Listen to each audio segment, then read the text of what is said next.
Today's reading is from Rays of the One Light by Swami Kriyananda.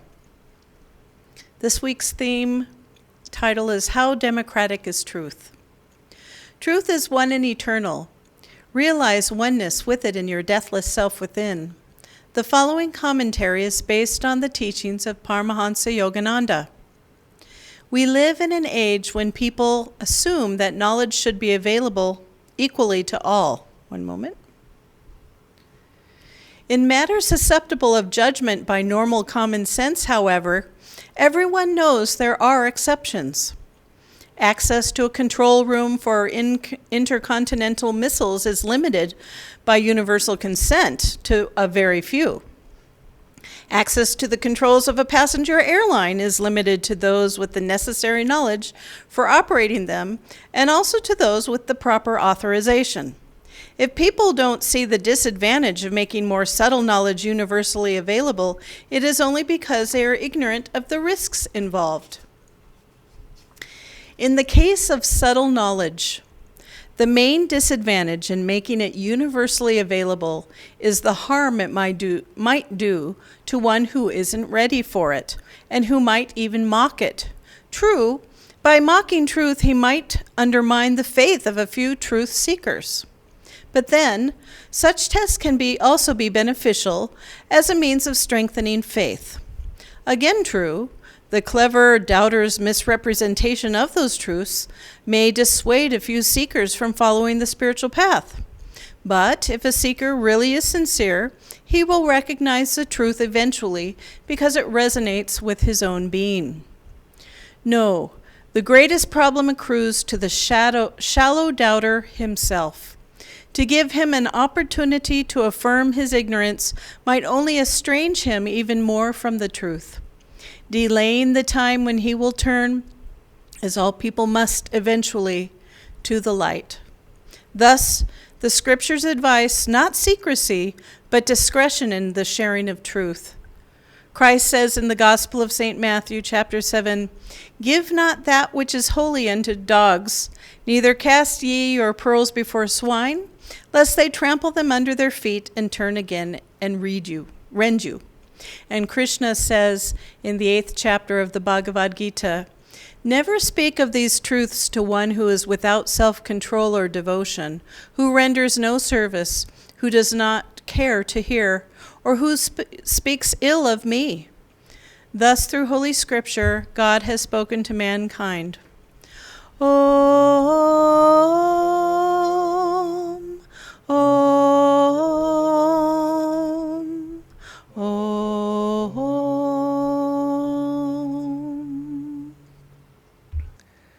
Good morning again, and again, as Dharmini said, welcome to our friends from Ananda, Bangalore.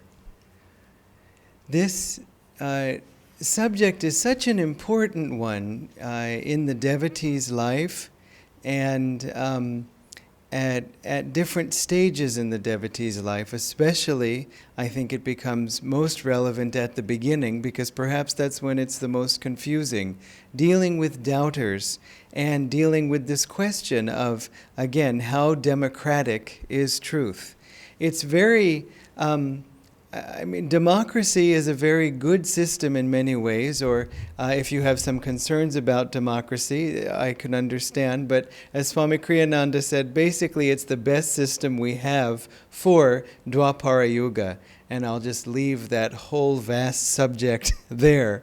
But just to say, look, this is workable as best as we can do. Better than a democracy is a dharmocracy.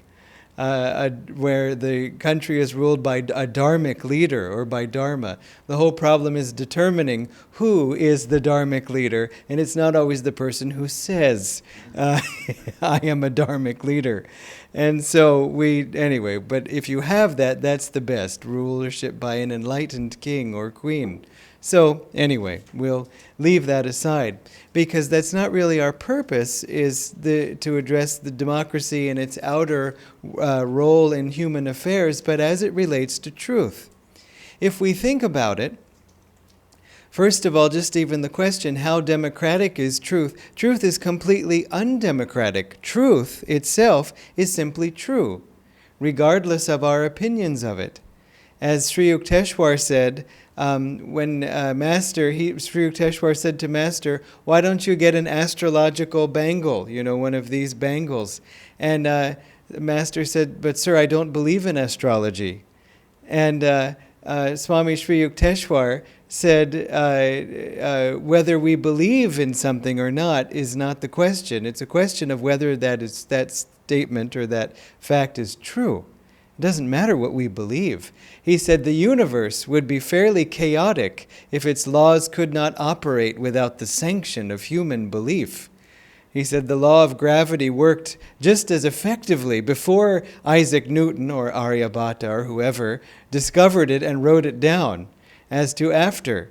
And so the law does not need our blessing in order to operate. The cosmic law, the physical law, the divine law. And it's a good thing too, because just see how much chaos there is among human laws and opinions. This law gets put in place, this law gets changed the next day. And so if that were happening with gravity, suddenly we'd all be floating up to the ceiling, then crashing back down as the opposite party voted. And so we don't want to have to deal with all of that. And so truth is not democratic. Truth, you could say, is a universal dictator. It just says, this is it.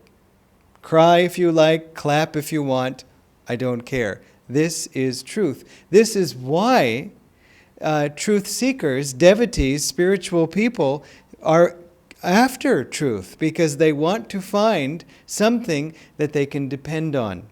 Something that they can rest their faith in. It's sometimes our desire has words for it. I want to know the ultimate reality. I have put my faith in other things and found them to be disappointing, found them to not be true on the deepest level. And for example, human fulfillment. Sometimes it fulfills, sometimes it doesn't. Not just because somebody disappoints us, but because even if everything goes right, we may find somehow I'm not touched, somehow I'm not enjoying it because my heart is closed. Maybe I'm burned out, maybe I'm upset about something and don't know it, but even all the, ice cream and all the idlis and all the friendship, there's nothing here but a rock, a stone. And so my capacity to enjoy has been shut down. And so again, let me understand that. Let me find the deeper truth. And so it becomes, I say sometimes we have a reason in our minds for seeking truth, but actually, as it says again in Autobiography of a Yogi, Master says something like, it is not sufficient for man simply to have his physical needs met and his, stomach filled with food. He says, wisdom too is a native hunger, an inborn hunger. We just, because of who we are, our souls, divine, we yearn for truth. We hunger for truth. Wisdom is that perception of truth, as opposed to knowledge, which, is sort of reading about truth or putting it together logically or studying or hearing about it from someone else. Wisdom is when we ourselves perceive that truth. And we know that because we may have knowledge about the right thing to do, and yet sometimes we lack the wisdom to actually do it. And this is part of the spiritual path. This is part of growth. We should not criticize ourselves, as is tempting on the spiritual path, to say, oh, I knew I shouldn't have done that, and I did it, so now I feel even worse about it. That somehow knowing that I shouldn't have done it should have been enough to not do it. Well, what about the force of habits from the past? What about our past karma that isn't even an unconscious habit, but just a magnetism that threw us into that situation? That's not the time after something happens to just blame ourselves more. We want to learn, and as Master said, forget what you've done in the past and don't do it again. And that means even when you do it again, forget what you've done in the past and don't do it again. Always reset the counter that, oops, I just made a mistake. So my sort of perfect record was broken. Okay, but starting from now, from this second forward, I have a perfect record. You see? Reset the counter. Don't do it continuously. Do change. But still, don't harp on your defeats. There's no point. That's like saying a child trying to walk fails the first time, and the parents say, "Oh well, we hoped it was going to work out, but we'll get you a wheelchair because you had one chance to learn to walk." It's ridiculous. You know, it doesn't make any sense. That's not how nature works. Even with not even baby humans, but baby animals. You see them. They're just trying to figure out how to use this body. And you see it, for example, in crows. A baby crow that's as large as its parent. And it's like going, ah, ah, ah, ah. You know, it's sort of like, shouldn't you be able to figure out how to get the dosa into your own mouth by now? But instead, no, it's not limited only to crows, but I think I'll leave that thought there. So, anyway, that we get many, many, many chances to learn. So again, let us not criticize ourselves. Let's not get down on ourselves. And again, do this resetting of the counter. It reminds me of a joke, though, that Jyotishji has told, where he says, there's a prayer, "Lord, so far today, I have not thought any unkind thoughts. I have just thought of you. I have just spoken to you.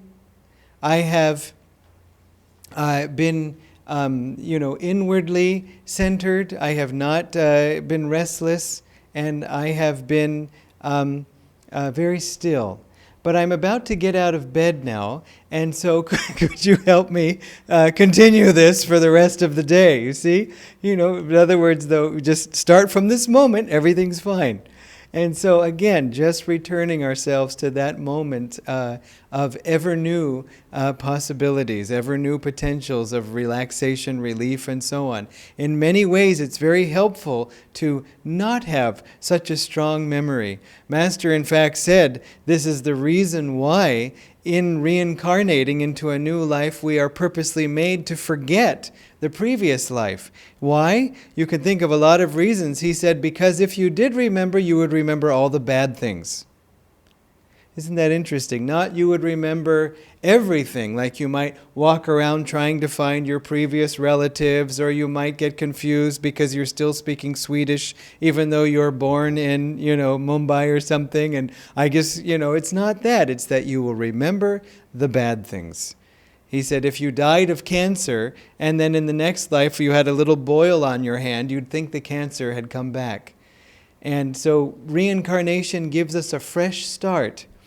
And as he said, you can reincarnate every day. Every day should be viewed as a new incarnation. And that has many interpretations, or many applications, I should say. Because sure, today we should say, as that saying goes, today is the first day of the rest of your life. Forget the past. Just start from here forward. Good and bad. Just take what you've learned.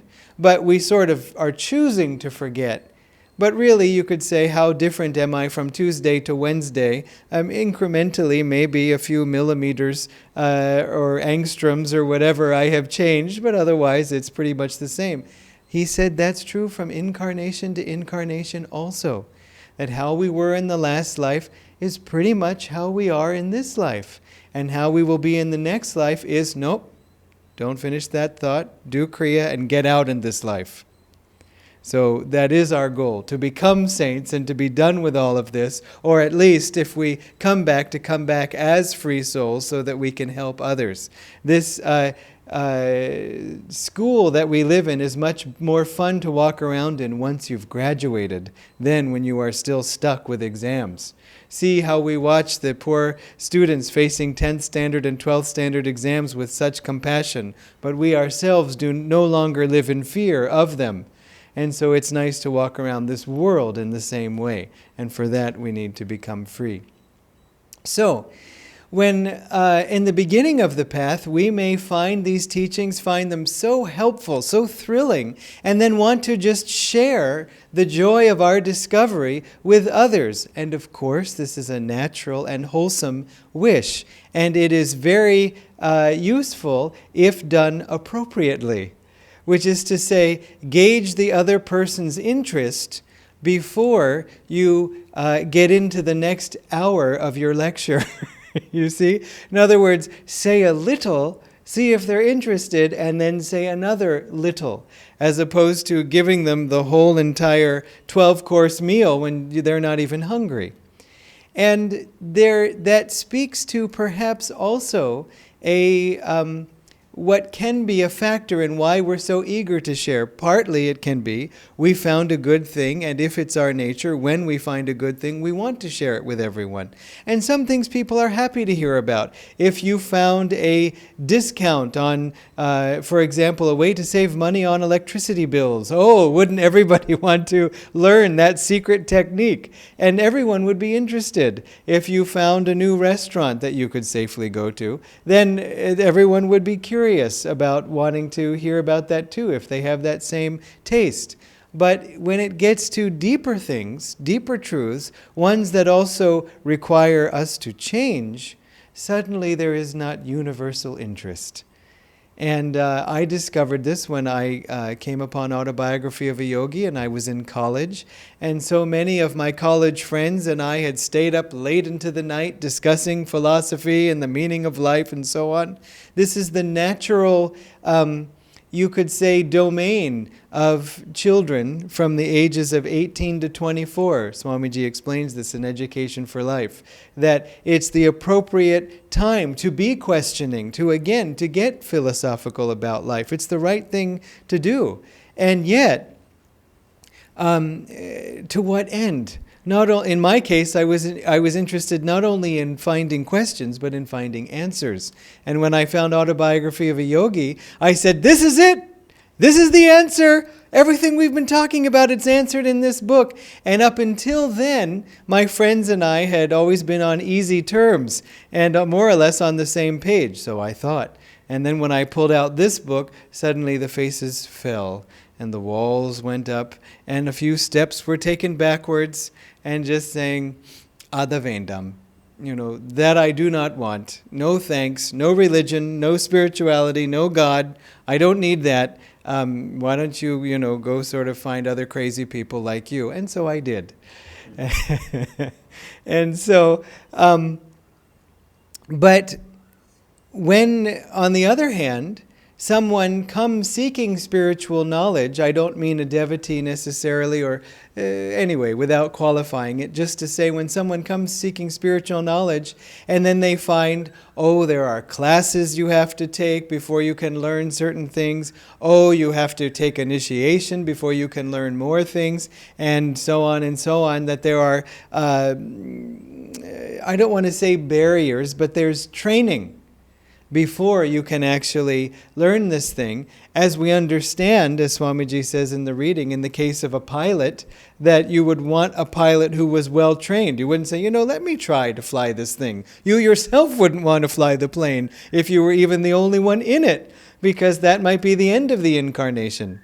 And so we understand the need for training also. You don't want to just pick up a scalpel and say, I wonder what I could do with this thing. I'm a little sore here. Let's find out what's going on. Even doctors who are trained don't operate on themselves.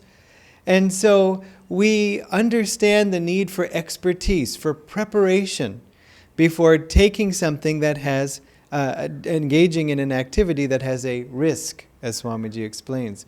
On the spiritual path, however, some people are unaware of the risks. And that's the problem. So therefore they say, I am entitled to all knowledge. Why?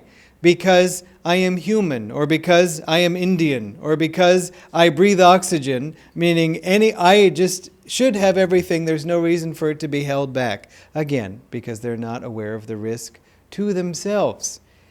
And so when they see, when they see people with this attitude, and I had this attitude too to some extent in the beginning, that there is a secrecy, their interpretation of that is very easily that, you are trying to prevent me, you are trying to block me, you are trying to keep all the secrets and goodies and treasure to yourself, and then you are wanting me to do something, to spend time, to prove my worth, to pay money before you let me have the goods. And the reason why they think that, or that thought occurs, I should say, is very natural, because when we see secrecy in a lower way, in a materialistic way, that is the reason. join the club. First you have to pay your membership fee, and in this way we preserve our elitism. And so that's the only understanding that could be there, because of being unaware of the risks and the danger. Then why wouldn't you just share it? It must be because you're keeping it to yourself, because that's the only reason I've ever seen in my life for why people do that. And so it's natural for people to think that, meaning we shouldn't criticize, we shouldn't be shocked. That's just how things are. It is very much the case that as you grow spiritually, let me put it in a more, the way I'm really thinking of it, hopefully it'll make sense. When we progress from Rajoguna, or a Rajasic state of mind, spiritually, we enter into a Sattvic state of mind, and spend more time in Sattvic vibrations and Sattvic behavior. But for example, one Sattvic behavior is meditation, just sitting still, concentrating, but outwardly having no movement. Now sometimes someone operating on a Rajasic level, I don't mean permanently, I just mean they're in a Rajasic mood at that moment, can see somebody still and unmoving and say, oh, they're asleep. This actually happened, I think Swami Kriyananda said when he was a minister in a church, that some drunk man came in and said, are they all asleep? Or something like that. That was, if people were still and unmoving, that's the only thing that he could conceive of that they could be doing. And even someone in a Rajasic state, drunkenness is pretty tamasic, but even in a Rajasic state, seeing the lack of movement, they think it's tamasic because that's all they're familiar with. You see, they haven't seen how this could have a higher octave, a higher expression. And so, of course, they refer it to their own previous experience, as all of us do. And this is the only answer, the only explanation they're familiar with. So again, it makes sense. Why, for example, materialistic people will criticize spiritual people. Oh, you're just dropping out of society. Oh, you're not taking your duties and responsibilities seriously, especially your responsibility to me, and all these things. And it's only because that's all they've seen as the only motivation for doing so. So hopefully, with all this mud, I've made this point at least halfway clear. So, anyway, the reason why we have to be discreet in sharing these truths, as Swamiji said, is because of encountering doubt. And why? Is it because it will harm us to have doubts thrown at us? He said, perhaps. But on the other hand, that's a good test for the devotee. And as I was starting to say, in the beginning, one reason we may be so eager to share our discovery of these spiritual truths is because we want to also enlist others' support of them. We want to sort of convert people and get them to agree, because that will bolster or support our own faith if a bunch of people agree with us. You see, again, it's a natural human instinct, but it's not useful in this case. It's better to find people who already agree with you, who perhaps have been at this longer. And in that way, vibrationally, that will be a much stronger support than just starting with everybody around you and trying to convert them. Again, if someone is interested, if someone is eager, by all means, but that's never the problem. The problem is always the other side of the spectrum. And so we should be clear that if someone throws a doubt at us, a challenge that we can't meet, that's not their fault. And that's not even the fault of the spiritual path. That is, again, something in us that is being tested and needing to be understood more deeply and so on. This happened to me many times on the spiritual path when I was starting out. Even when I was reading Autobiography of a Yogi, someone said to me, well, what are you reading right now in your yogi book? And this is someone who ought to have known better. And I read the story and the explanation of it, and he laughed and found a way to explain that story in some merely prosaic, materialistic way, and that had nothing to do with God, nothing to do with spirituality. You see, this is how people take something that's easily explained by physics and turn it into some hocus-pocus magic thinking, and see how they're all deluding themselves and so on. And that was because, I think, this person, Anyway, they were inclined to doubt. You see, there's two kinds of doubt, Swamiji explains: positive doubt and negative doubt. Positive doubt says, I question this because I want to know the answer. I know there is an answer. I don't know the answer, but I know there is one and I want to discover it. Negative doubt says, I question this because I've decided that there is no answer. And so everything with a negative doubter in his or her approach is to pull the thing down, to cut it apart. And this, again, is common. And again, as Swamiji also was asking Master about intellectuals, I forget the question, but basically how do you share these spiritual teachings with intellectuals was the topic. And Master said, with true intellectuals, you never have a problem. You see, a true intellectual wants to know the truth, wants to know the bedrock of reality, is always willing to see that if his opinion is wrong, he'll drop it. If her perspective was wrong, she will immediately shift. That's what a true intellectual is. But so many so-called intellectuals, self-styled intellectuals, have already decided the conclusion and then are trying to fit the facts to support that conclusion and carefully discarding or attacking anything that challenges that. This, again, is a normal human instinct when we are trying to protect ourselves from having to change, having to grow. It's only going to make us happier too, but not everyone's willing to put out that effort, or we're afraid of the unknown. Again, it's understandable. I don't see any of this as to say someone is lesser.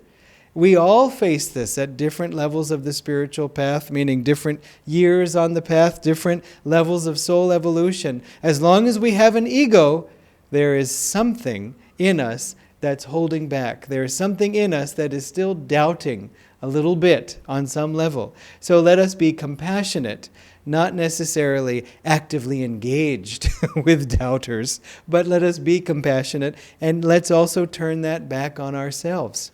In other words, when even this man I was referring to was criticizing not only the yogi book, but me for even reading it, it pulled at certain doubts that I had. In other words, I said, well, maybe that's true. I didn't have an immediate answer back. And so not only I wasn't able to say the answer, I didn't even have an answer. And so I began to question, I began to doubt. And that was because that doubt was in me. You see, he triggered something that was in me. He pushed on a spot that was already diseased, already sore, already infected with doubt.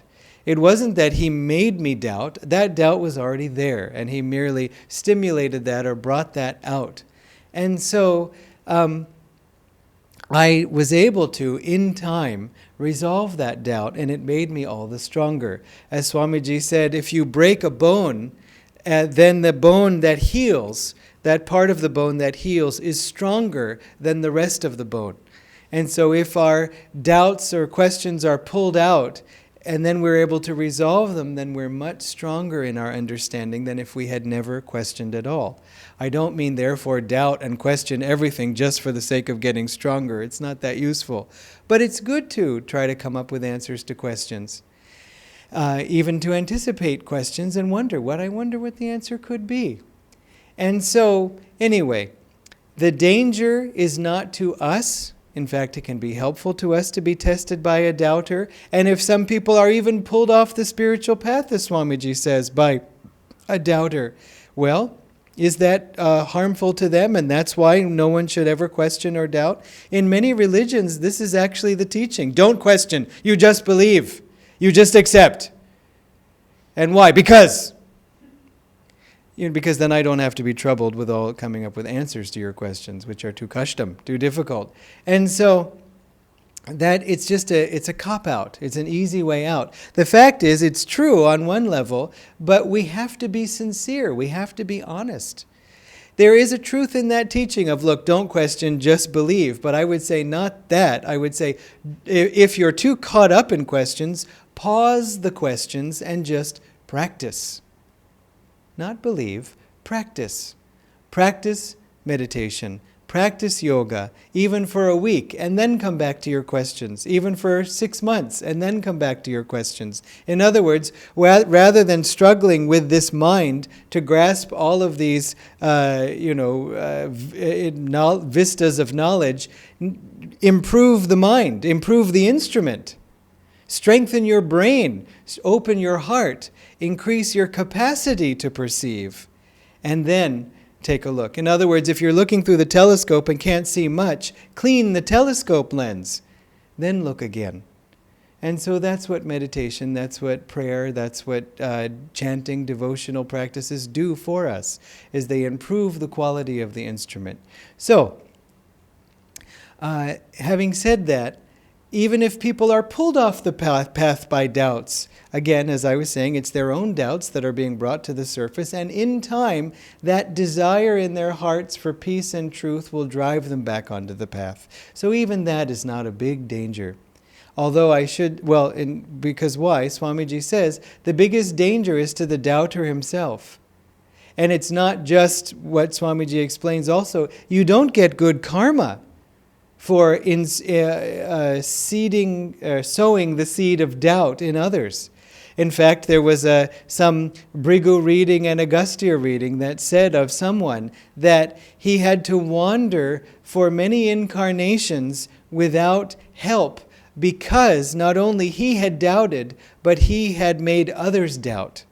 By clever intellectual arguments, he had pulled apart their faith. He had made them doubt their own path. And whether they should have or not, it was not the question. The point was, he got bad karma for doing so.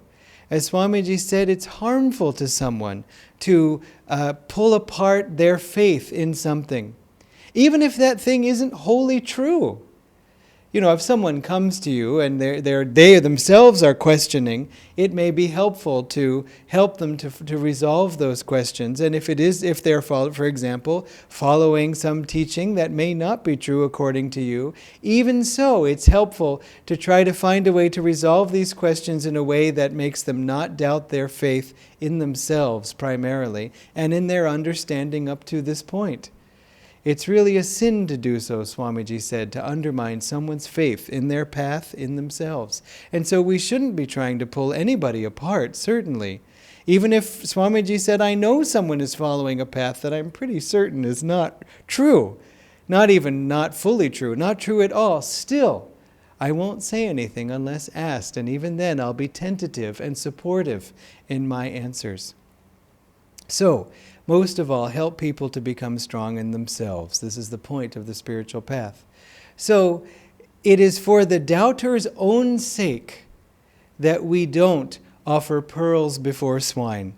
You see, it is because it will not help them. In fact, it will harm them. And just to make the point clear, and I'll end with this, it harms the doubter. For example, we tell someone, we found so much help in meditating ourselves, and we have a family member who's restless and nervous and upset and shouting and all the things that we used to do. And they know we meditate, and they haven't said anything, and we haven't said anything, because we know we're supposed to be careful. But after a week of meditating, which is to say after no time at all, the doubter says, I can't understand it. I get angry all the time. And we say, aha! Well, I have the solution for you. Simply meditate, and you will not be angry anymore. Guess what? Now they're angry. In this moment, at us. And you see, in other words, be very careful. Why does it harm them? Well, it made them angry. So what? They're angry anyway. The point is that if we had waited till the right time to say it, and when they were open, then it could have helped the person. But because we didn't wait, and we said it too soon, now they have a negative block towards that thing. And so, at a later time, 2 months from now, when they might have been open, and we say, you might want to meditate. Oh, don't tell me about meditation. You already told me, and I remember being mad when you told me. You see, now they have a negative bias towards that thing which would help them, because it was introduced too soon. Whereas if it hadn't been, they might have been neutral or even open. And so that's why we have to be careful.